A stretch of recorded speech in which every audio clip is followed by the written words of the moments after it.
हजरत मूसा ने भी कहा था, ऐ खुदा मैं तुझे देखना चाहता हूँ, मैं तेरा दीदार करना चाहता हूँ।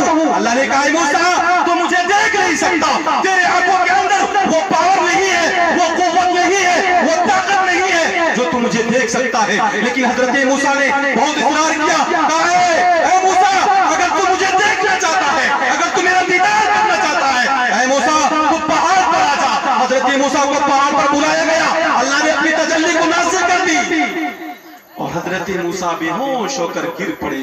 एडिटिंग करते हुए आप देखते हैं मुफ्ती सादुल नजीब साहब की रूहानी तकरीर को पूरी दुनिया में जो फैलाते हैं। मेरी मुराद मेरा छोटा भाई, जिस्म के एतबार से बड़ा भाई जनाब अब्दुल सत्तार भारती साहब एक शायर भी हैं और एक अच्छे वीडियोग्राफी भी हैं। अल्लाह ताला इनको और मजीद भारत में चमकाए और हिंदुस्तानी नहीं बल्कि पूरी दुनिया का सफर कराए। जनाब अब्दुल सत्तार भारती साहब एक अच्छे शायरों के बहरहाल फहरिस्त में उनका शुमार होता है।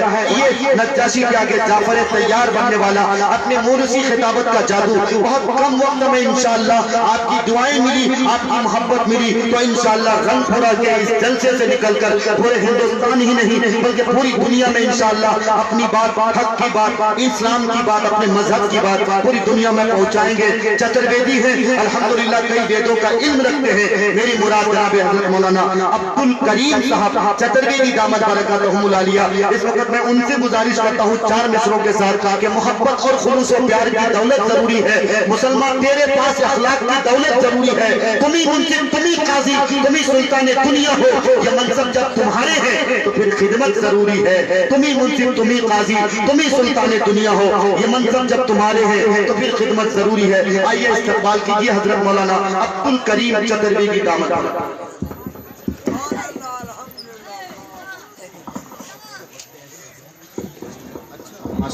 अच्छा, बहुत सारे नौजवान भाई जवान भी हैं, नौजवान भी हैं। मेरी उनसे गुजारिश है कि आप पंडाल में आने की जहमत करें। अच्छा, मस्जिद में भी कुछ पेशाब करने लगे क्या? हाँ, कर लेने दीजिए उनको वरना पंडाल खराब कर देंगे आपको। अच्छा, लड़कों की आदत है वो रोड पे घूमने की। नहीं भाई, उनकी गुजारिश है आप रोड पे ना घूमें। आप इस वक्त नबी के सच्चे दीवाने हैं, अल्हम्दुलिल्लाह मत वाले हैं। आए जाए बिल्कुल पंडाल में आने की ज़रूरत करें। अभी आप ये शोरा इंतजार कर रहे हैं कि आपका पंडाल में बना है। मैं मारूफ भाई भी आपकी ज़ियारत करने के लिए परेशान हूँ, तो क्या आप बड़ा खूबसूरत मेरे भाई हैं, आप बिल्कुल पंडाल में आने की ज़रूरत का बारे करें। दरूद शरीफ पढ़ लीजिए। अल्लाहुम्मा सल्ली अला कमा सल्लैता अला इब्राहीम व अला आलि इब्राहीम इन्नका हमीदुम मजीद।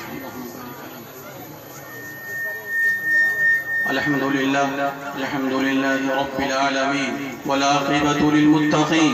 अम्मा बाद फ़क़द क़ाल अल्लाहु तबारक व तआला फ़अऊज़ु बिल्लाहि मिनश शैतानिर रजीम बिस्मिल्लाहिर रहमानिर रहीम कुन्तुम खैरा उम्मतिन उख़रिजत लिन्नास तअमुरूना बिल मअरूफ व तनहौना अनिल मुनकर व क़ाला नबी सल्लल्लाहु अलैहि वसल्लम या अय्युहन नास इन्न रब्बकुम वाहिद व अबाकुम वाहिद वबादहु यहशाश्तिरी विधि मुतसर्जिया वर्तते काम का वतः नस सिद्धि मवपनोति न सुखम न परां गतिम। ओम भूर्भुवस्सुवः तत्सवितुर्वरेण्यं भर्गो तस्य धीमहि यो न प्रचोदयात्। हर वक्त मेरी इन आँखों में ईश्वर भी रहे, अल्लाह भी रहे। हर वक्त मेरी इन आँखों में ईश्वर भी रहे, अल्लाह भी रहे। हृदय में भजन होता भी रहे, होठों पे मेरे कलमा भी रहे। दिल इल्लल्लाह पढ़ता भी रहे, दिल इल्लल्लाह पढ़ता भी रहे। हरियों में नमाज जपता भी रहे, माला भी रहे, तस्बीह भी रहे। माला भी रहे, तस्बीह भी रहे, पूजा भी रहे, सजदा भी रहे। तो ईमान धर्म का ये दौर चले, तो ईमान धर्म का ये दौर चले। हिंदू भी पिए, मुस्लिम भी पिए, हिंदू भी पिए, मुस्लिम भी पिए। पीने में मजा जब आएगा, पीने में मजा जब आएगा, गंगा भी रहे, जमजम भी रहे, गंगा भी रहे, जमजम भी रहे। स्टेज पर उपस्थित मुअज़्ज़ज़ व मुअक्कर उलमाए किराम और दूर दराज से आए हुए हमारे मित्रों एवं सज्जनों और पर्दा में रहने वाली हमारी माता और बहनों, अल्लाह रब्बुल इज्जत वल जलाल का एहसान व करम ये हुआ कि अल्लाह रब्बुल इज्जत वल जलाल ने हम सबको दीन की निस्बत से यहाँ चंद लम्हा के लिए, चंद मिनटों के लिए यहाँ इकट्ठा फरमाया है। अल्लाह से दुआ करें कि अल्लाह रब्बुल इज्जत वल जलाल अल्लाह हम सबके यहाँ आने को बेहद कबूल अता फरमाए। अल्लाह रब्बुल इज्जत वल जलाल हम सबके सुनने को बेहद कबूल अता फरमाए। और एक दुआ करते चले, अल्लाह रब्बुल इज्जत वल जलाल जिसने इस महफिल को सजाया है, जिसने इस महफिल के अंदर हिस्सा लिया है, यानी इस कमेटी वालों को, यानी इन तमाम वालों को, अगर आज का मजमा इस फकीर को इजाजत दे तो यह फकीर ये दुआ करता चले, यानी अल्लाह रब्बुल इज्जत वल जलाल इन तमाम वालों को बेहद कबूल अता फरमाए।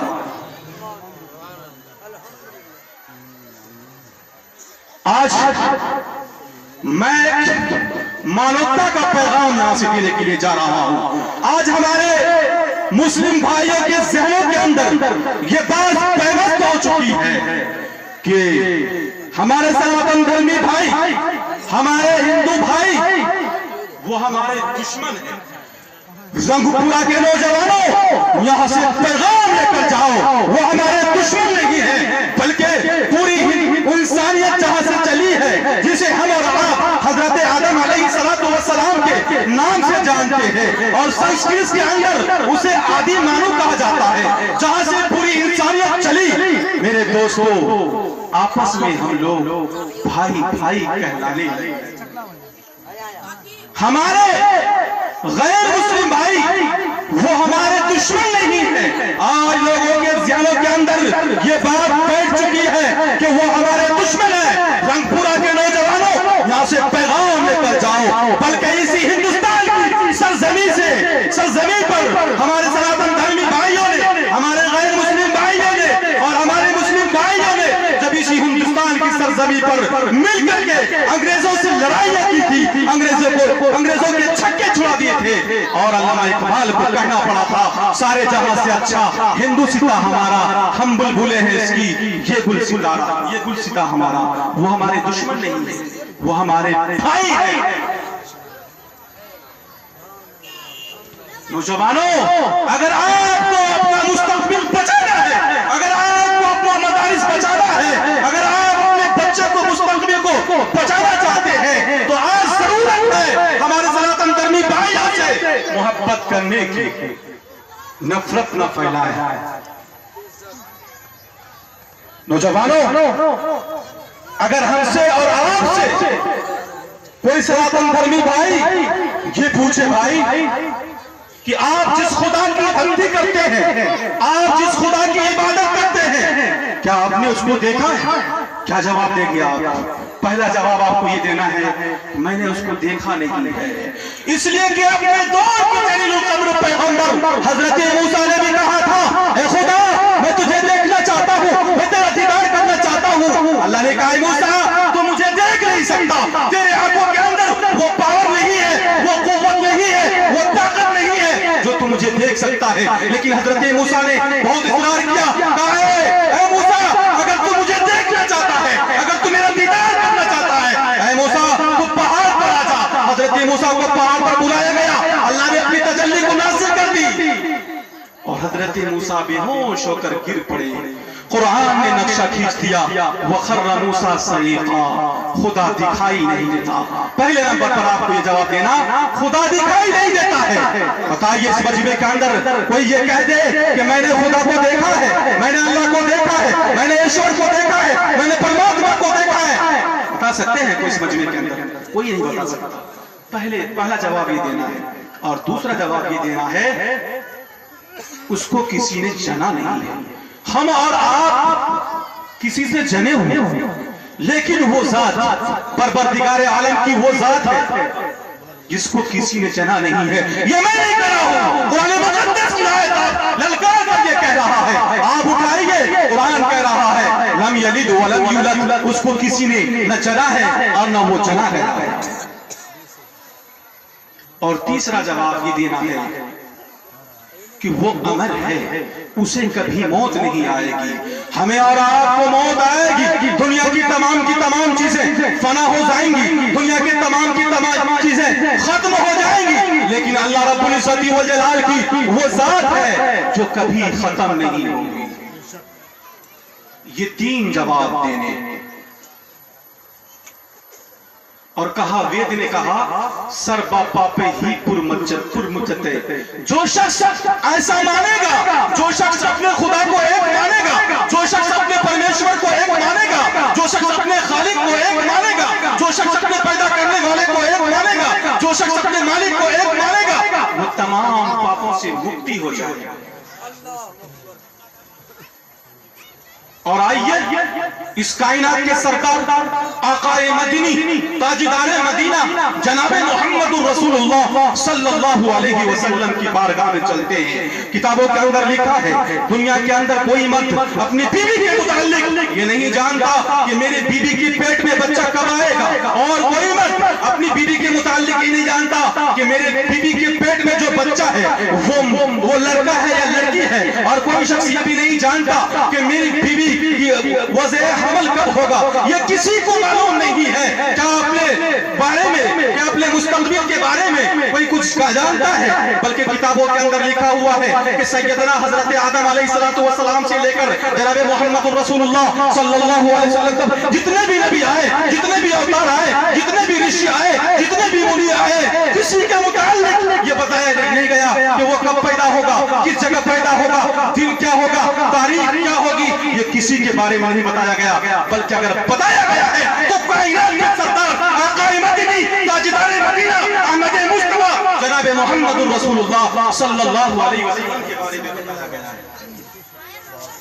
एक किताब है, ध्यान से सुनिए, उसका नाम है कल की अवतार। इस किताब को किसने लिखा है? आइए रंगीला के नौजवानों, मैं आपको बताता चलूं इस किताब को किसने लिखा है। इस किताब को एक ब्राह्मण पंडित ने लिखा है, और लिखने के बाद ब्राह्मण पंडित ने हिंदुस्तान के मशहूर मारूफ 7 पंडितों के सामने जब इस सिलसिले को रखा, जब इस किताब को रखा, तो हिंदुस्तान के मशहूर मारूफ पंडितों ने जब इस किताब को पढ़ा और पढ़ने के बाद ये तस्लीम किया कि इस किताब के अंदर दिए गए हवाले दुरुस्त हैं। इस किताब के अंदर पहले नंबर पर यह लिखा हुआ है कि कल की अवतार यानी जनाबे मोहम्मद रसूलुल्लाह सल्लल्लाहु अलैहि वसल्लम भगवान का आखिरी अवतार होगा। अब बताइए, जनाबे मोहम्मद रसूलुल्लाह अल्लाह के आखिरी नबी हैं कि नहीं है? और इस किताब के अंदर ये लिखा हुआ है कि वो एक जजीरे के अंदर पैदा होगा। आप जिस इलाके में पैदा हुए, जिस खित्ते में पैदा हुए, उसे जजीरतुल अरब कहा गया। और इस किताब के अंदर ये लिखा हुआ है कि उसके माँ का नाम सोमान होगा। जब आप संस्कृत के अंदर इसके माने को ढूंढेंगे, जब आप संस्कृत के अंदर इसके माने को देखेंगे, सोमान के क्या माने आते हैं? शांति और अमन की। जब आप इसी को अरबी के अंदर लेकर जाएंगे तो नाम होगा आमीना। और वेद किताब के अंदर ये लिखा है कि उसके बाप का नाम विष्णु भगत होगा। जब आप इसके अंदर दिमाग लगाएंगे, दिमाग को लड़ाएंगे, तो विष्णु के माने भगवान क्या आते हैं, विष्णु के माने अल्लाह क्या आते हैं, विष्णु के माने ईश्वर क्या आते हैं, और भगत के माने गुलाम क्या आते हैं। जब आप इसको अरबी के अंदर लेकर जाएंगे तो माने अब्दुल्लाह यानी अल्लाह का बंदा।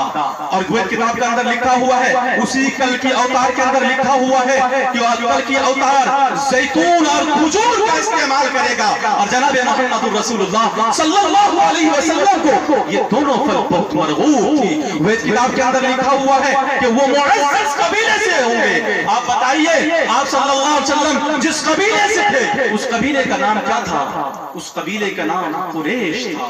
वेद किताब के अंदर ये लिखा हुआ है उस कल की अवतार को भगवान एक मखसूस फरिश्ते के जरिए से एक मखसूस जगह में तालीम देंगे। और ये भी जनाब मोहम्मद रसूलुल्लाह सल्लल्लाहु अलैहि वसल्लम पर साबित होता है कि आपको गारे हिरा के अंदर एक मखसूस फरिश्ते के जरिए इसे हजरत जिब्राइल के नाम से हम और आप जानते हैं तालीम दी गई। और वे किताब के अंदर ये लिखा हुआ है कि उस कल की अवतार को एक तेज तरीन घोड़ा अता किया जाएगा। और ये हम और आप जानते हैं कि जब आप मेराज पर जा रहे थे तो आपको बुराक अता किया गया। ये तमाम चीजें कल की अवतार के अंदर दिया हुआ है। बताइए,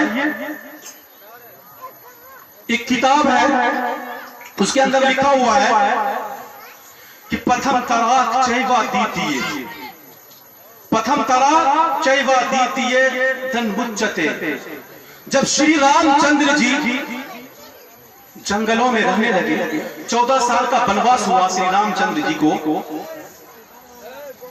तो पहली मुलाकात हनुमान जी से होती है। हनुमान जी पहले मुलाकात में श्री रामचंद्र जी के पक्के भगत बन गए, या यूं कह लीजिए अपने शेख पे वो मुरीद कामिल बन गए। और उसके बाद अपने शेख से मशवरा लेने लगे कि राम, आप ये बताइए कि मैं अपने ईश्वर की भक्ति कैसे करूं, मैं अपने खुदा की इबादत कैसे करूं। तो श्री रामचंद्र जी ने जो इबादत का तरीका बतलाया था वो कोई और तरीका नहीं था, बल्कि वो तरीका नमाज का तरीका बतलाया था। कहा था श्री रामचंद्र जी ने, हनुमान जी आप पहले नंबर पर खड़े हो जाइए और दूसरे नंबर पर डंडोल मारिए, यानी जिस तरीके से सांप कुंडली मारा करता है उस तरीके से किया कीजिए। और तीसरे नंबर पर झुक जाइए यानी सजदा कीजिए। और चौथे नंबर पर आप उस ईश्वर की, परमात्मा की याद में ऐसे मशरूफ हो जाइए कि दुनिया की कोई चीज नजर नहीं आए। तो बताइए, क्या श्री रामचंद्र जी ने अपनी इबादत का तरीका बतलाया था या खुदा की इबादत का तरीका बतलाया था? इससे यह पता चला कि श्री रामचंद्र जी ने भी किसी न किसी की भक्ति की है, किसी न किसी की वो इबादत की है। मेरे दोस्तों, एक किताब है श्रीमद् भागवत गीता, उस किताब के अंदर लिखा हुआ है, यह शास्त्रीय विधि मुतसर्जिय वर्तते काम कारता न सिद्धि मवापनोति न सुखम न परामरति। उस किताब के अंदर यह लिखा है कि जो मनुष्य, जो व्यक्ति शास्त्र के नियमों को त्याग करके, यानी कुरान हदीस को छोड़ करके, शास्त्र हमारे साधन धर्मी भाई उसको कहते हैं जो धार्मिक किताब हो। और शास्त्र सिर्फ 4 किताबें हैं, ऋग्वेद, यजुर्वेद, सामवेद, अथर्ववेद और एक श्रीमद् भागवत गीता, 5 किताबें। शास्त्र हमारे साधन धर्मी भाई 5 किताबों को कहते हैं। और इस वेद के अंदर लिखा हुआ है कि जो व्यक्ति शास्त्र के नियमों को छोड़कर, जो मनुष्य शास्त्र के नियमों को त्याग करके अपनी इच्छा से, अपनी मनमानी की जिंदगी गुजारना चाहे, वो कभी सुख नहीं पाएगा, वो कभी चैन नहीं पाएगा। बताइए रंगपुरा के नौजवानों, अगर हम और कुरान को छोड़कर और हदीस को छोड़कर अपनी जिंदगी को गुजारेंगे, क्या सुख और चैन पाएंगे? बिल्कुल नहीं। कुरान भी कह रहा है और इस श्लोक के अंदर भी कह रहा है कि कोई व्यक्ति कुरान और हदीस को छोड़ करके अपनी मनमानी की जिंदगी गुजारना चाहे, वो कभी चैन और सुख नहीं पा सकता।